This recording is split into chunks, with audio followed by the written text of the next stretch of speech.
James Kalm, your half-assed art reporter, and we are out in Dumbo. We're gonna try to pop in here to MINUS SPACE and see if we can capture a little bit of a presentation by John Zinsser, one of New York's most innovative and interesting abstract painters. Stay tuned. Well, they've got a pretty good turnout here this afternoon. I came in and saw John's opening, I guess it's about 2 weeks ago, and well, I was thinking that I wanted to try to come in and maybe get him to do a walkthrough, but they scheduled this talk, so I decided I could get John Zinsser. I could kill two birds with one stone.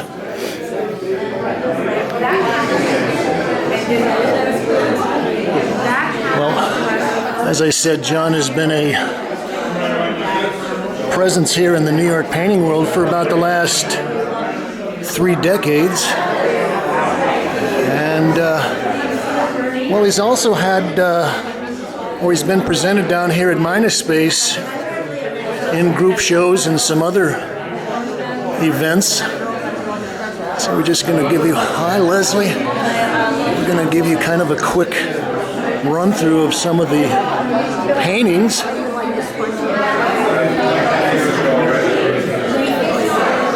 And well, I would say that John is one of the exemplars of the contemporary, he's talking about a performative but also a materialist aspect of painting. So happy to see that. This is Rosanna Martinez. John here speaking about his work. I'm John. Bringing Carol Garden cookies for all of you. There's one in the back. And enjoy the beautiful work and the wonderful artist. Here's John.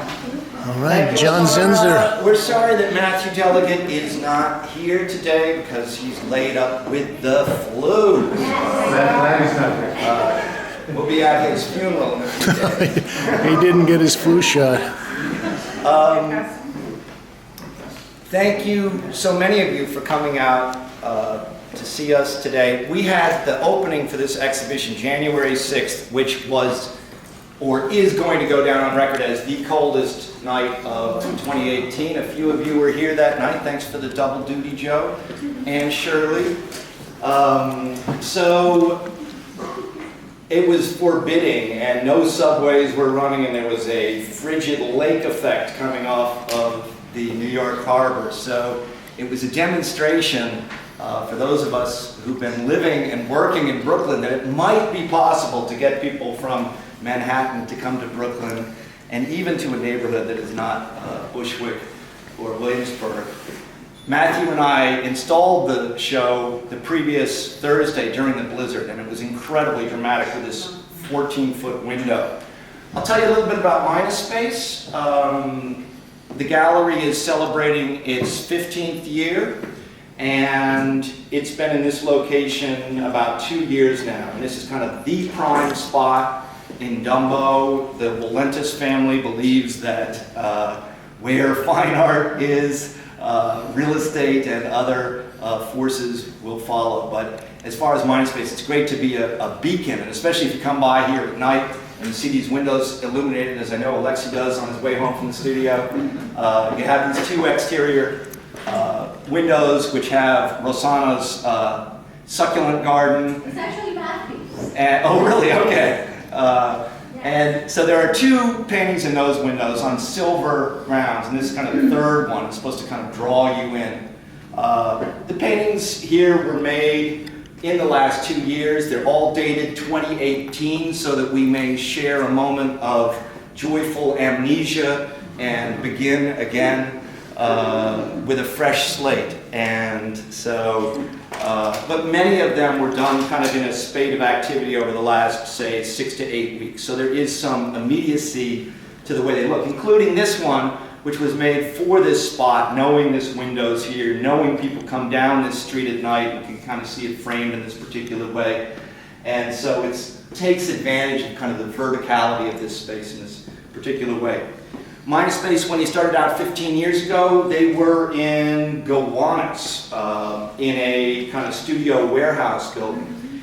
And Rosanna and Matthew had gone to Pratt together as MFA painting people. So they really came to the practice of being gallerists from a kind of artist advocacy position.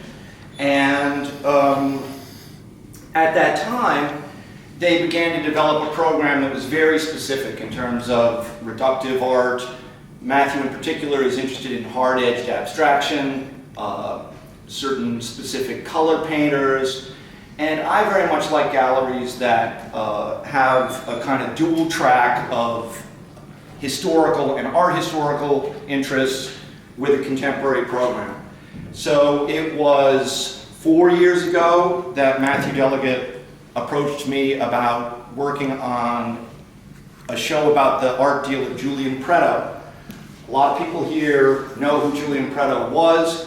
He's a kind of enigmatic, Zelig-like figure that defined a certain period. Megan, you did your PhD research on it, so you know well and transcribed many tapes that we did at the time. Megan now works at MoMA Research Library, so it's an honorable mode of entree into that.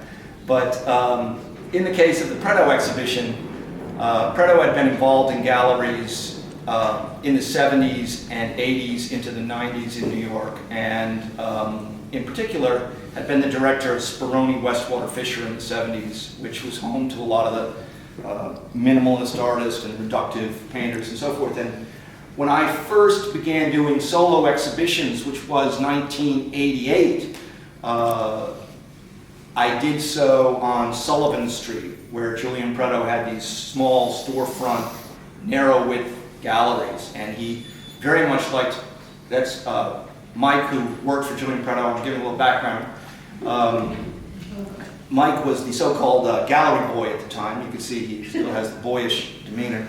And we were on Sullivan Street, and Julian liked to give artists their first shows, but he also gave artists who had emerged in the 1970s, such as Marcia Hafif and Merrill Wagner and Phil Simms, Carl Andre, these very kind of quirky individual shows. So it was a case where a younger artist could be introduced to this older generation that we didn't really know that much about.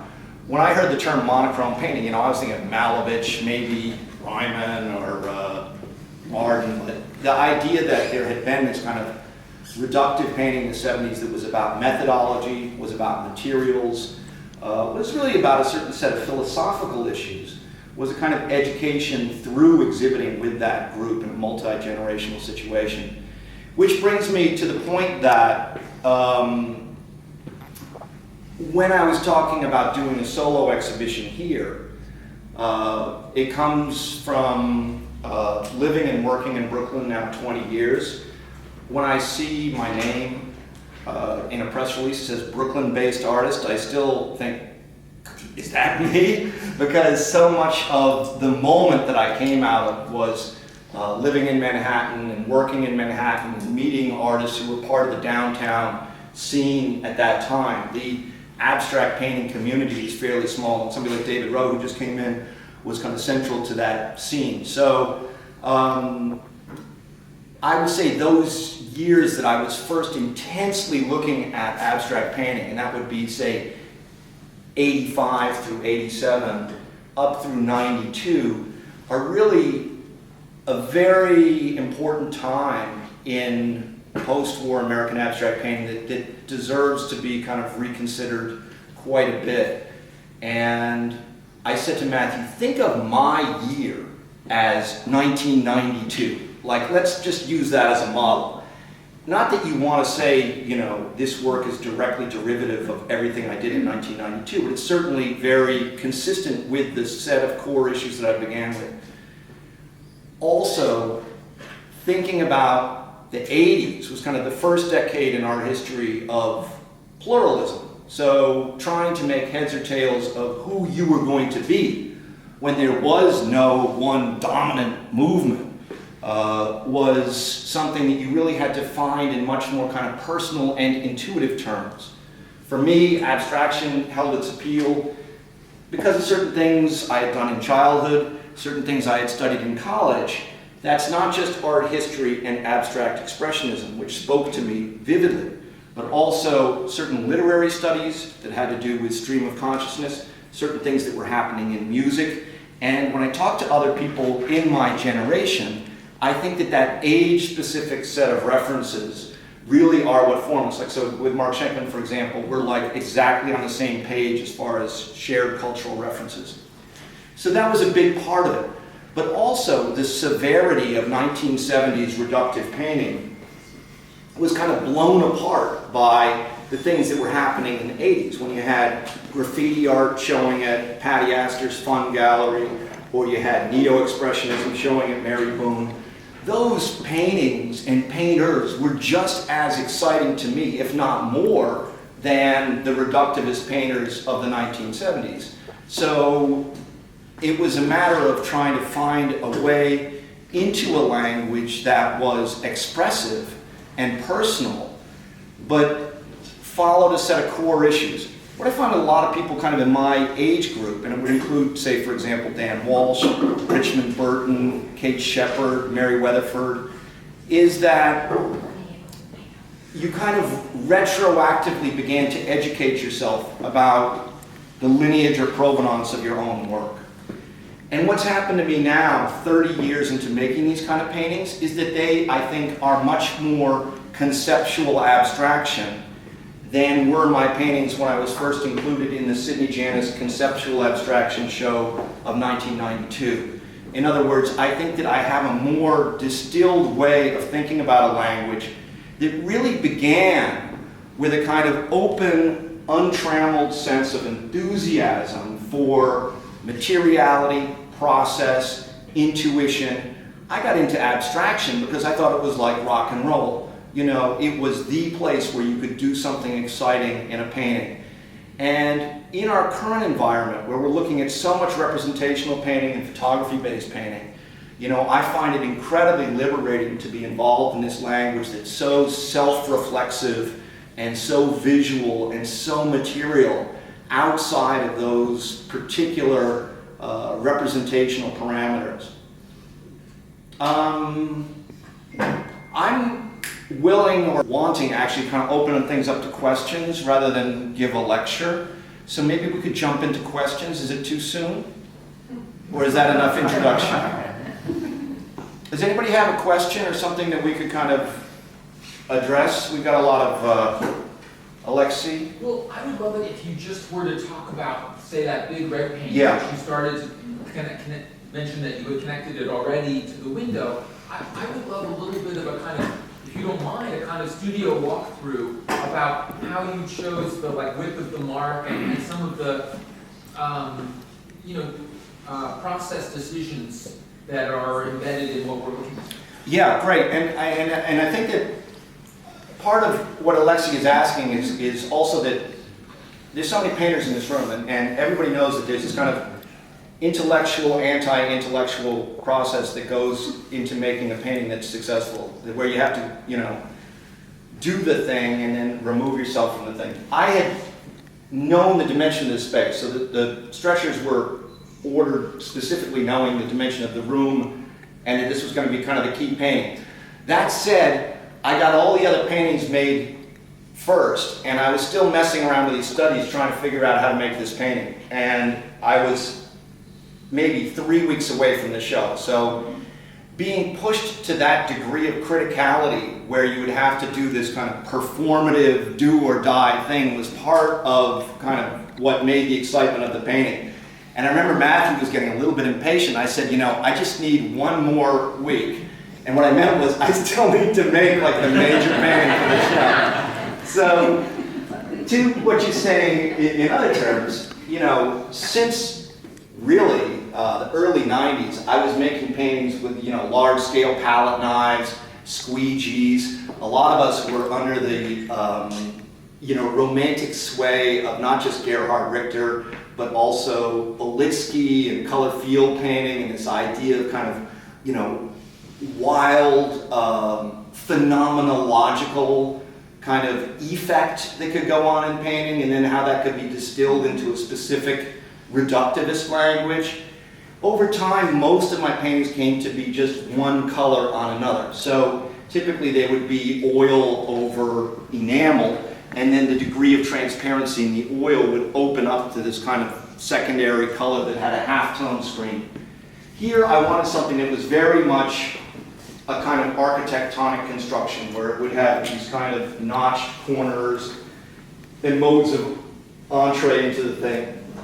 I always say to people, like, listen, all of these tears and places where the paint comes, I make drawings. This little catalog that we passed around has examples. I actually make a lot of kind of thumbnail sketches to kind of get the gestalt right.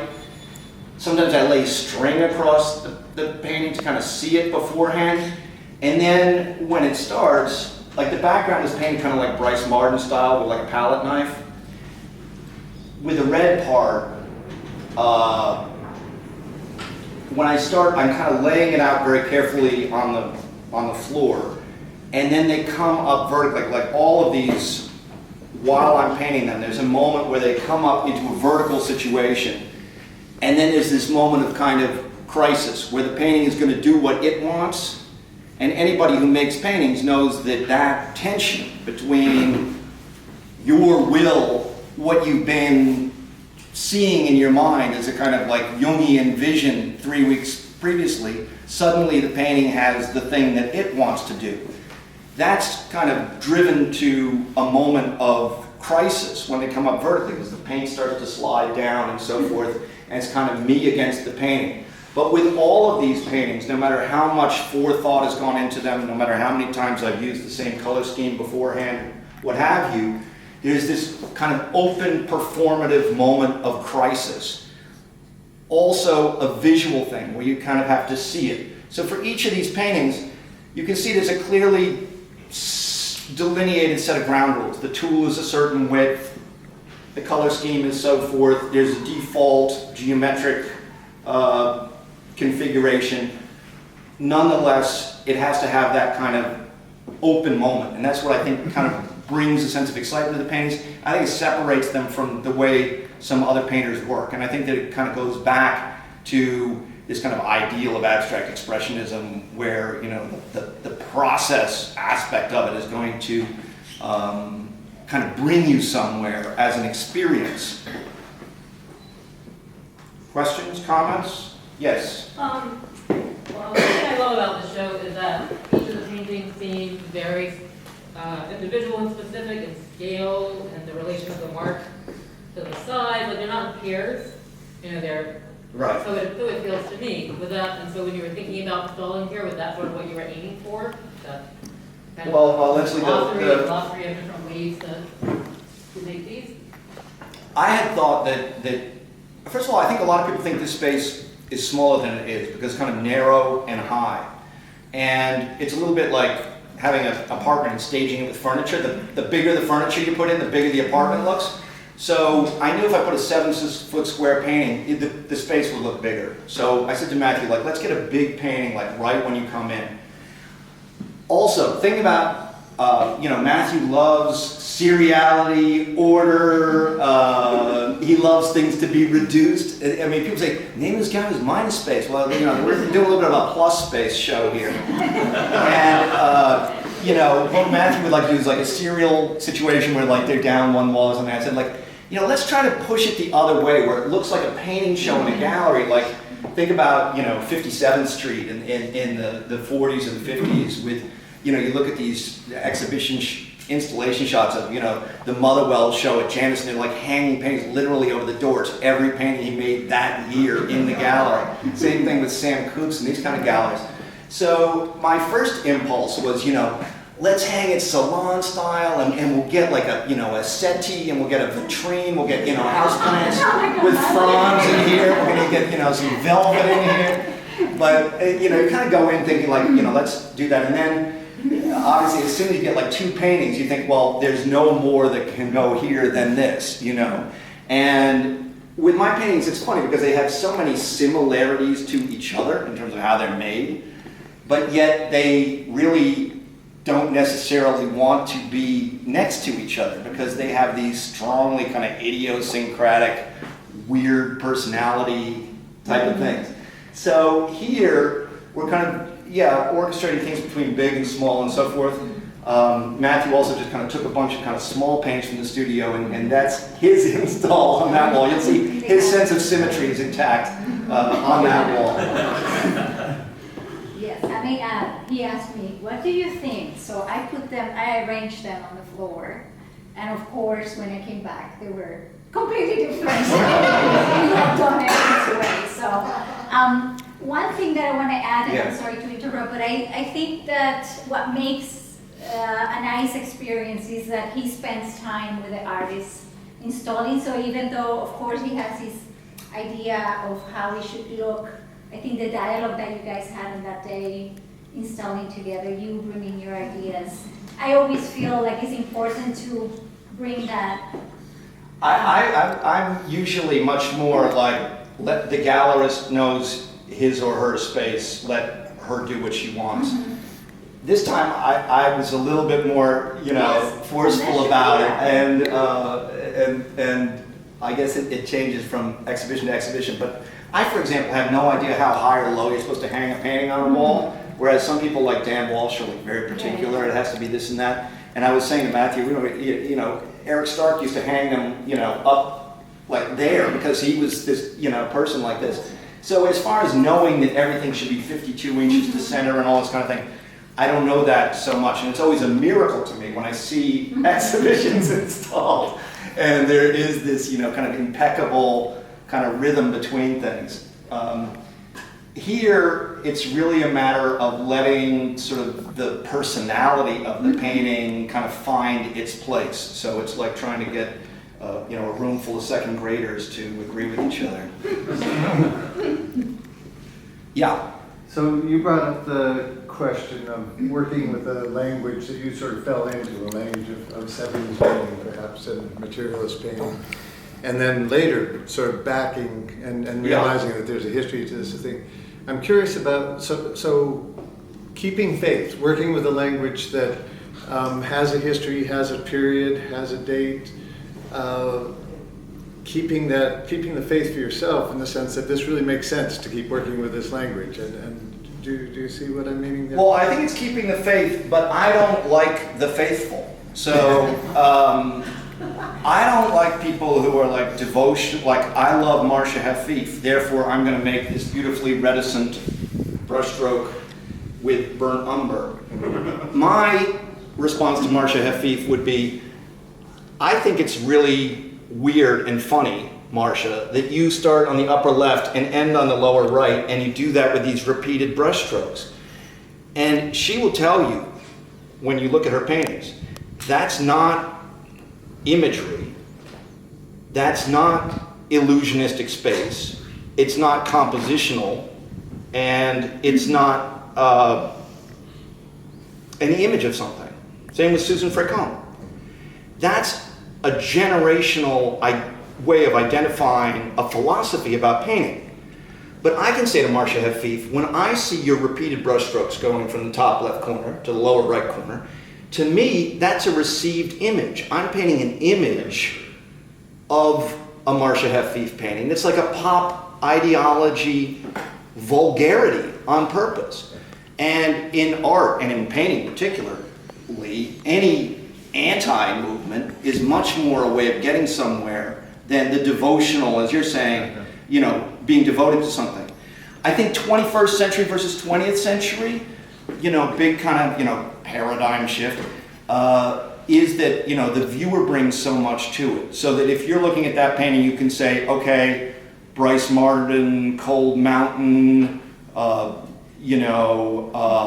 Ryman, paint overlaps. You can look at the bottom of it with these kind of legs coming down. You can say Keith Haring, it's a figure coming out of neo-expressionism. And that DNA that's encoded in the thing is something I share with you, the audience, but it's not, like I was saying about coming out of 80s pluralism, another thing that came out of in 80s that made a huge impact on my generation was appropriation.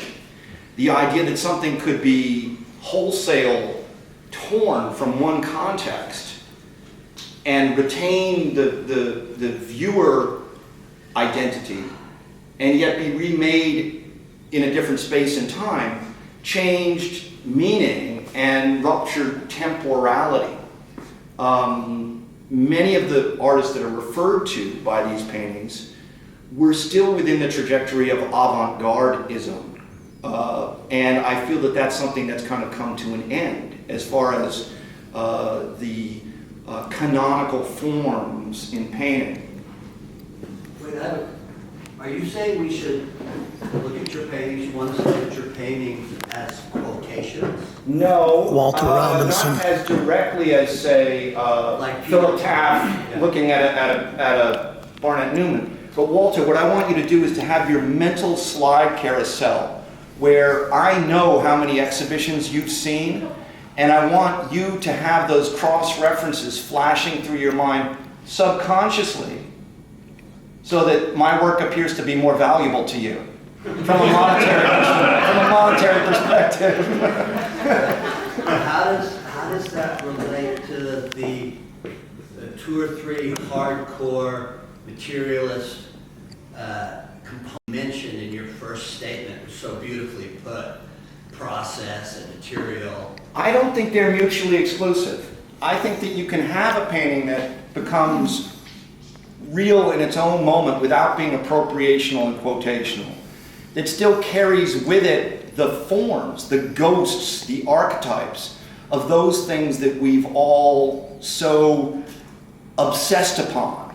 And a lot of times when we obsessed upon those things, let's say it's a Myron Stout painting or something, it's the same way that I grew up obsessing first on music magazines, looking at Rolling Stone that my parents had, then skateboarding magazines, looking at, Jay Adams and Dogtown and trying to figure out what he was doing. It's an idea of an image that's received, not necessarily firsthand, but like I say, like a slide carousel, where it's like almost like a photograph of something.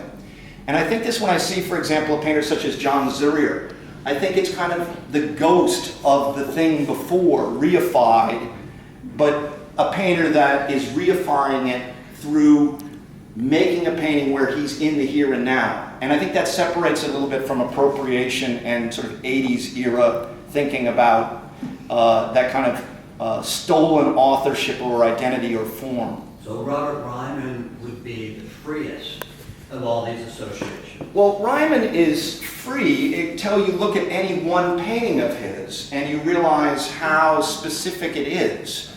So Ryman should be freeing in that in each Ryman painting you see sort of a different answer to the same equation. But Ryman is as vexing an artist to me as is Warhol or somebody, because it continually reinvents itself within what should be fairly confined ground rules. And you come away thinking, Ryman is so incredibly inventive that it's, depressing. What I really wanted to ask Yes, what did you really want to ask? is, does this kind of painting have a metaphysical dimension? Oh, yeah, absolutely. I mean, you get, I think that really, when I met this abstract painting group in New York,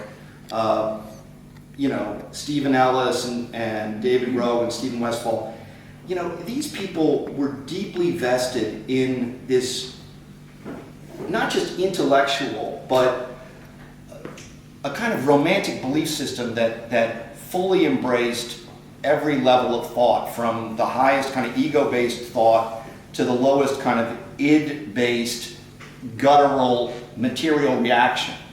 And I think the appeal of painting that's so material is that it has that, very kind of primitivist body response. So that paint like this is almost, grotesque in its visceral quality.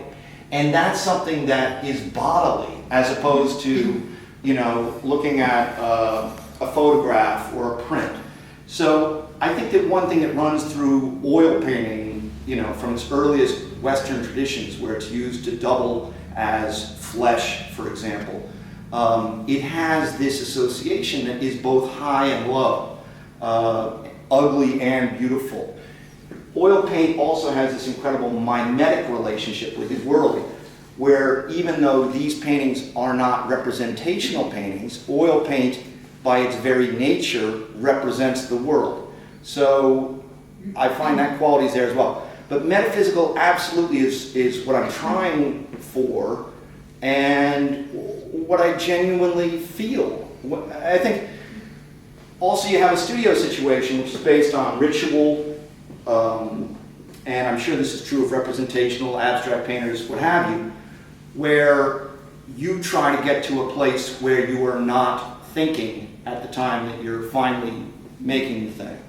And then that's a belief system that has to do with an embrace of forces larger than yourself, some of which can be metaphysical, some of which were learned, some of which are identity-based, and some of which are you really, you know, asking the gods to help you. And after I made this painting, I said, you know, thank you, God, you know. Yes, Joe. Well, there's all these tough-minded, intellectual, modernist precedents that you're talking about, and, you know, they're all present. But I thought it was really interesting when you were talking about how you thought you might move a rug in here, and you were maybe making paintings for a particular wall, and you were being sort of contra minus space ethos. And I thought that the elephant in the room was the decorative. Yeah. And, you know, I thought that that element was in the work, and that's kind of like maybe what your undermining part of that tradition is the fact that, you know, you're willing to indulge in the decorative. I never thought of metaphysical for a minute with your work, but the decorative is something that seems that, you know, even like you're not supposed to be, if you're a tough-minded painter, you're not supposed to really nod to that unless you are, you know, doing it in some sort of ironic way or something like that, you know. But it seems from what you're talking about, you know, that's something that you're able to acknowledge as an element and really kind of want to. Absolutely. I think it's something that has been a real source of strength in painting in the last 2 decades in particular, is that people have been willing to embrace the decorative. I think the way Joe said it is about as well as it can be said, so I'm not going to say much more about it, but I'll acknowledge that it's certainly present. Yeah.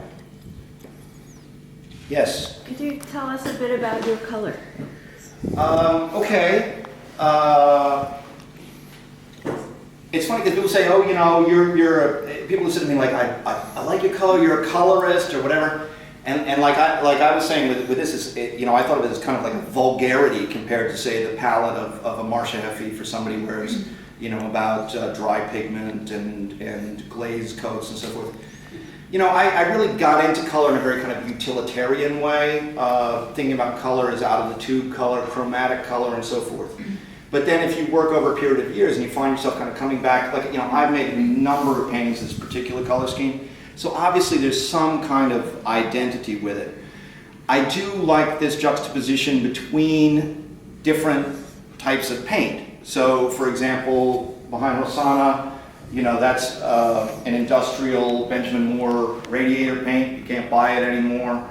But, you know, the juxtaposition of a paint that comes so much from the vernacular American industrial landscape juxtaposed with a kind of fine art color makes for a color experience that you know, has this kind of dualistic quality. I think, like a lot of people, like certain colors just begin to kind of speak to you. And it's not obviously the Joan Mitchell, I walked through my garden, and that, you know, it's not the daily experience of color in that manner, where it's you know, representational experience internalized and then externalized through abstraction. It is more kind of removed and conceptual than that. Lauren? Well, I always love this story, but I thought maybe you could talk, we're finally getting down to the material end of things. Here it comes. I loved your story about your grandfather, but, and his paint company, but, I think that there's a certain feel that you have for the materials and just the chunkiness of the paint, and I was wondering what your thoughts are about that and how you were kind of influenced when you were growing up, but where that is today in modern kind of contemporary New York painting. Yeah, well, I kind of wonder about that too, Lauren. Can you have certain kind of proclivity for something? My family, as Lauren mentioned, was in the paint and shellac business in New York since 1849. When I was a kid in the 60s, we would go visit the Zinsser factory, which is still in Manhattan, which is now where the Presbyterian Hospital stands and where my son was born. It was, 19th century technology at the time. Shellac is for those of you who don't know, based on, it's an insect-based byproduct like silk or honey. The black beetle makes this kind of resin. So shellac, and the factory in particular at that time, where there were these boiling vats of alcohol where they bleached this raw product, was very, very material and visceral.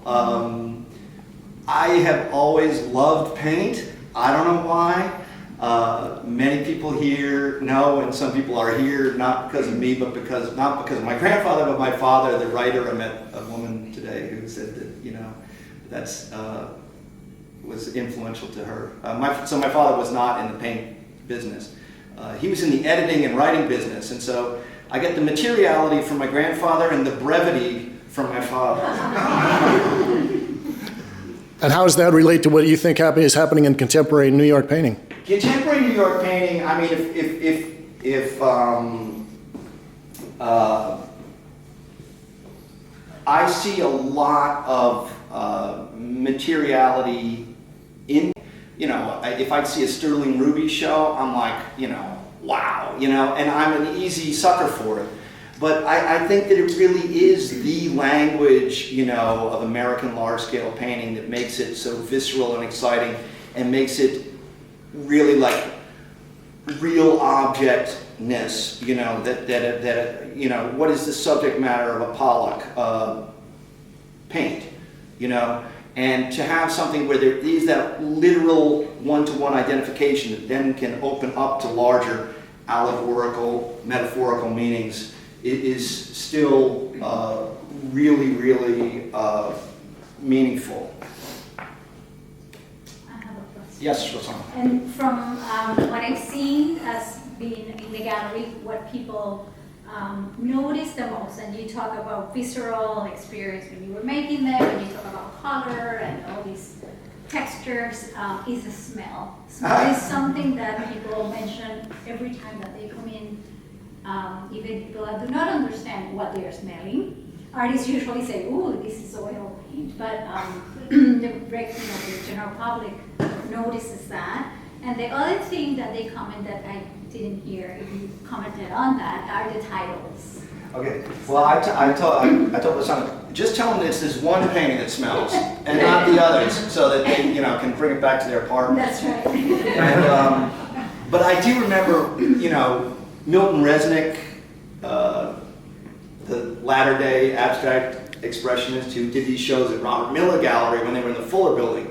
You go to this fancy building, you get off the elevator in this Art Deco building, and then boom, you smell oil paint when you get off. And it really is like a cult of the devoted, where that's like a catalyst experience. And these Resnicks, were about this devotional activity where you paint and you paint and you paint, and image is obscured and color is obscured and materiality subsumes all else. Here, the thickness of Resnick is achieved in one day, and therefore is maybe a signifier of that devotion realized in a more removed, objectified pop way. What I'm not doing is, these tarpaulin-like oil paintings that represent, 3 years in my former synagogue. That's metaphysical painting, perhaps, Joe. I don't know. Yes, I like the smell of oil paint. Well, it's the senses. The way I see it, and I think people see it, is like you're I'll tell you one little... waking up all the senses. One little anecdote about it. My father had been an editor at the New York Herald Tribune, famous writer's newspaper, post-war, World War II veteran. And he was editing the culture section. And so one of the writers was Virgil Thompson, who wrote these beautiful reviews of classical music and would evidently write them in longhand on these legal pads, tear it off and say copy, and the copy boy would run and get it and run downstairs and line a type machine, set it in type for the next morning's edition. Thompson had that kind of mind. So when I was about 18 years old, my father said, I want to bring you to meet Virgil, because he's this incredible character who's a bridge between Gertrude Stein, European modernism, and modern day New York. And it turns out that Thompson, as many of you know, lived in the former manager's apartment at the Chelsea Hotel, where years later I would end up living in the same building. We made this pilgrimage. We went in and he had this piano and this little art relief on the wall and everything. And he says, so young man, and Virgil, I don't know if you met him, he's a very kind of catty, grandmotherly type of person. He says, so young man, like, what are you interested in? And I'm like, I'd like to be a painter. And he goes, the smell of the turpentine. I thought, the smell of the turpentine? I thought, I better be an oil painter. Forget about acrylics. So that was a romantic ideal that I kind of picked up in that moment. But I always absolutely, did adore that. And I remember when I did live in the Chelsea Hotel, and when I had my studio in Tribeca, which was like living a young man's ultimate fantasy, commuting between those two locations, I would come home covered in paint, and we had this giant bathtub. It was in a former closet because all the bathrooms at Chelsea Hotel weren't built as bathrooms. And I would sit in there soaking with my bath bead, and all the turpentine would come up, and I'd just be like, oh, it's the greatest. And talk about communing with the ghosts of the past, So those kind of things I think are very romantic, and I think that, I said to Matthew, I want to call this exhibition oil painting, because I thought it had a little bit of that kind of double entendre to it. And then Lauren came and said, explain to me why this is oil paint. How are we doing for time, folks? 3:48. We got about 5-10 minutes left if you're willing to sit. Anybody have any other questions? Do you want to talk about the title? Titles, yeah, well, I need my title sheet because I'm not going to remember them all. I'm sorry, I came up with some of the titles toward the end. I know this one is called American Gothic. Get it? Come on. Okay. Because it's so severe and ecclesiastical and Protestant. No, I just thought that, we're living in American Gothic times all over again. Sometimes you can appropriate a title. For example, this one over here is called Another Country, which is the title of James Baldwin book. And in the case of Baldwin, it's a way to allow a viewer, a visitor, to bring their own associations to something where maybe they've heard that title, maybe they have associations of James Baldwin. If you think about what the title means with regard to Baldwin, it could mean that he was an American expatriate living in France and was able to see America or France through that kind of distance.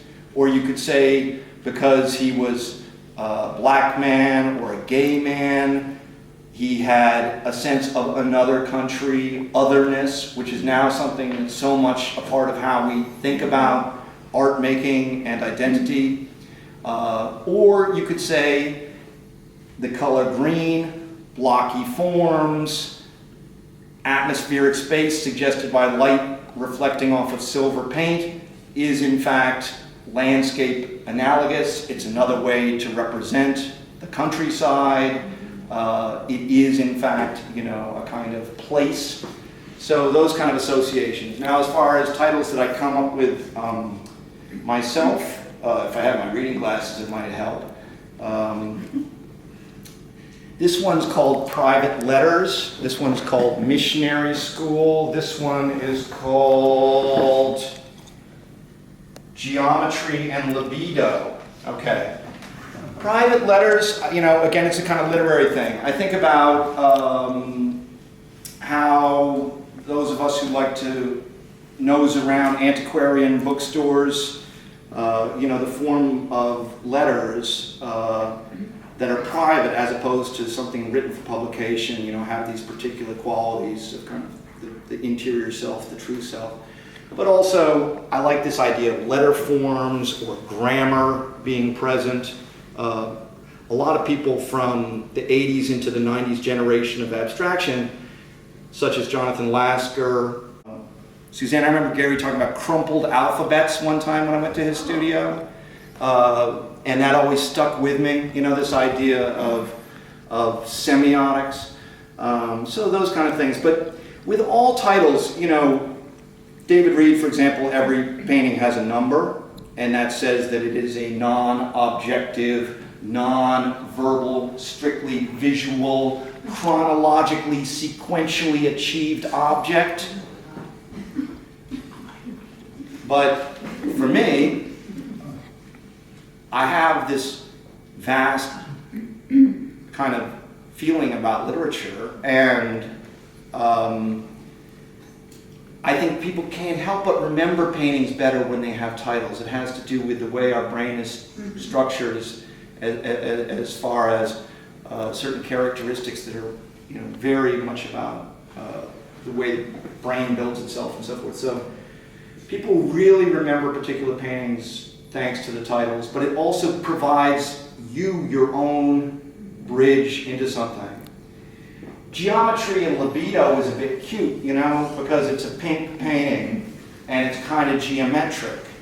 And like I was saying before about the ego and the id, one of the things that I was learning about when I was studying Abstract Expressionism as an undergraduate with Ann Gibson as my professor was that Abstract Expressionism, remember this one, is the sublimated libido. For you Freudians out there.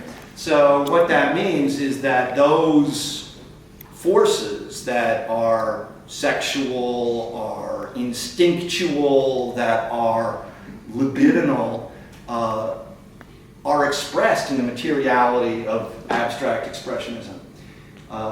And that is a form of representation. Now, this is such a kind of clunky form of geometry. It could have been painted by an orangutan. But what makes it a little different from traditional geometry is it has these kind of talons on it that I think of as kind of making it like a figure. And when I say figure, I mean like a Jungian archetype, like you would see in a Gottlieb painting, or you would see in a Miro painting. In Miro paintings, everything's got like a little thorny horn on top of it for some reason. That means surrealism. That means the dream state. That means you're French.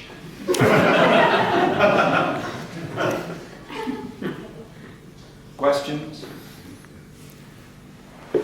All right, we good? Yes. Great. Well, Thank you, John.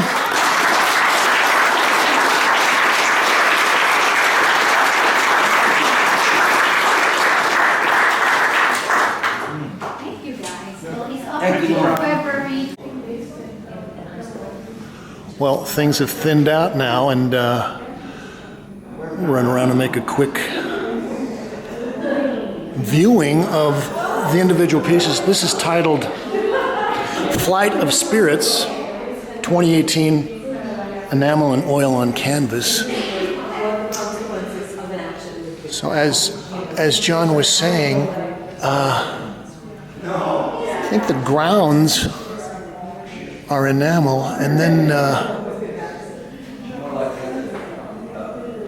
he builds up this network, and the net part of that is a good description of his overlaying parts of the paint.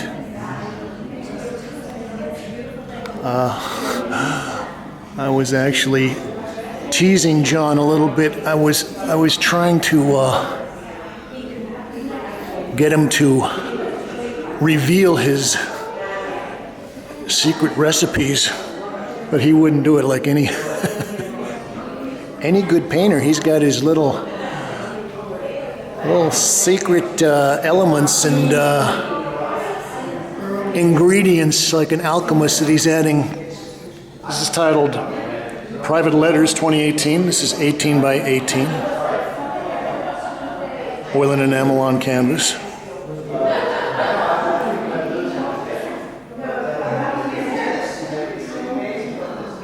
Missionary School.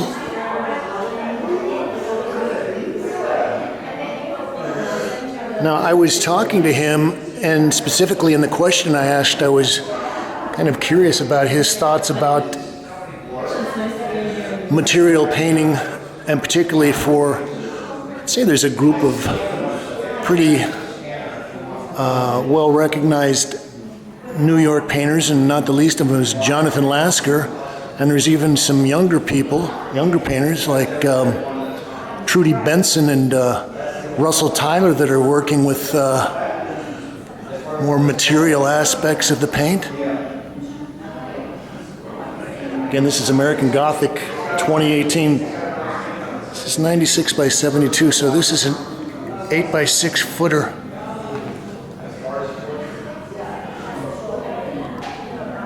Well, I was talking about the kind of the rhythm of the strokes, but also part of a painting like this is figuring out the proportion or the dimension of your squeegee, how fat your brush strokes are in relationship to the size of the entire picture plane.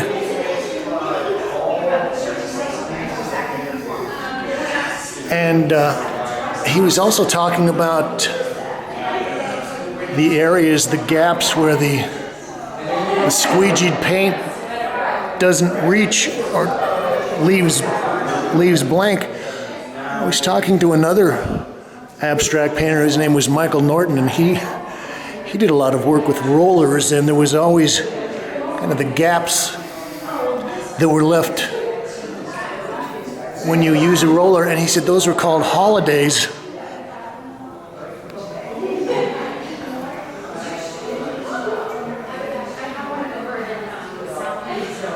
Some geometry and libido. Now, I think this piece presents a little bit different concept in that he's painting on a white canvas. The white canvas is presented on a white wall. And so your painted network exists in a little bit different relationship to the space in the wall.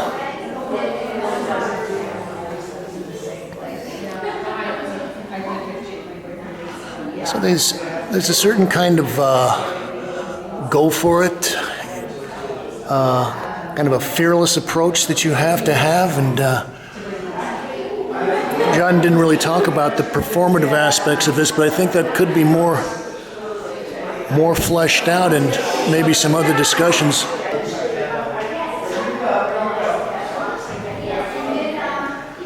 This is called Another Country, 2018. Enamel and oil on canvas. So this has kind of a metallic paint as a ground. And his chunky bodies of paint really do sit on top of this. He was saying that this silver enamel is some kind of radiator paint that you can't even buy anymore.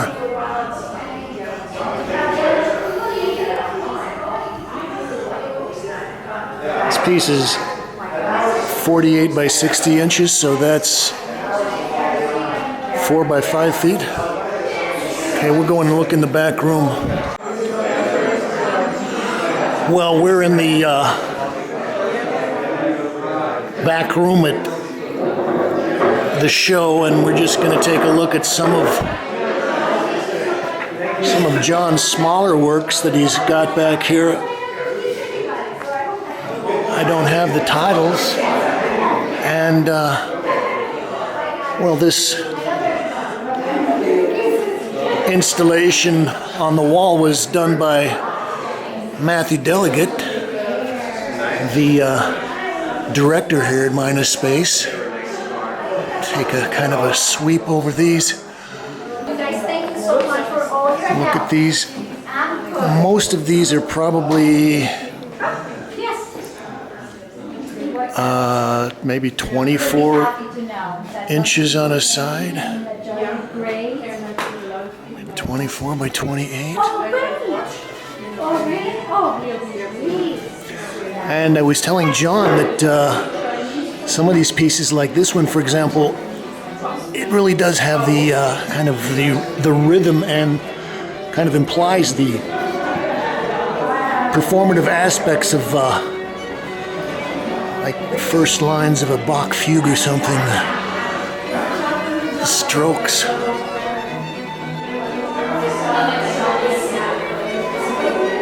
This is James Kalm, and we're bringing you John Zinsser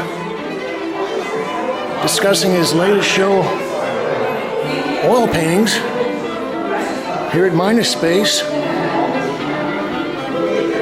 You can leave your comments, criticisms, ideas, critiques, suggestions below. Thank you, Kate.